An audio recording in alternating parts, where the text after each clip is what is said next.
याच्यामध्ये मग तुमचं स्प्रेइंग रेट काय ठेवायचं आहे, पूर्ण 100% आहे का, केमिकल क्वांटिटीमध्ये तुम्ही 10 लिटर पूर्ण 10 लिटर सेव्ह करायची, रिफ्रेश सेव्ह.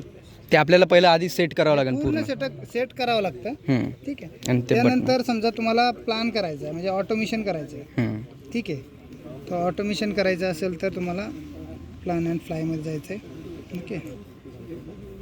हे आहे असा एरिया हे एरिया आहे. ठीक आहे. अच्छा. हॅलो, हे असं ड्रोन तसं ग्रीन आहे समजा. आता जनरली इथून येणार असं असं म्हणजे जिथं ग्रीन पॉईंट आहे तिथून जनरली आपण हे रोटेट पण करू शकतो. ग्रीन पॉईंट आहे ना, स्टार्ट होतो.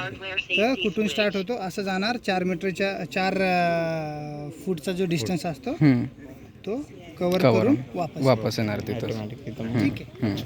आणि ह्या बटन्स, हे बटन सांगितलं ना, फक्त हे मेन आहे सध्याला. हे बाकीच्याला असाइन केलेलं नाही त्यांनी. हे आपल्या स्प्रेअरचं आहे. अच्छा, ह्याला ऑन केलं का spray sprayer master switch on. त्यानंतर बाकी ए जे आहे ए मॅन्युअल आहे, बी ऑटो आहे. ठीक आहे.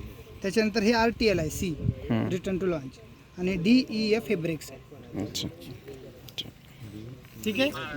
अभिनीत एक फोटो घ्या आपलं. पुन्हा एक असा क्वेश्चन होता सर माझा.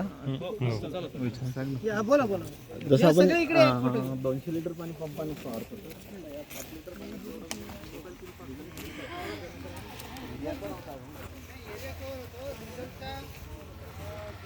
रिझल्ट घेतले त्यांचेच केमिकल्स रिकमेंडेड आहेत ना, बरोबर ना.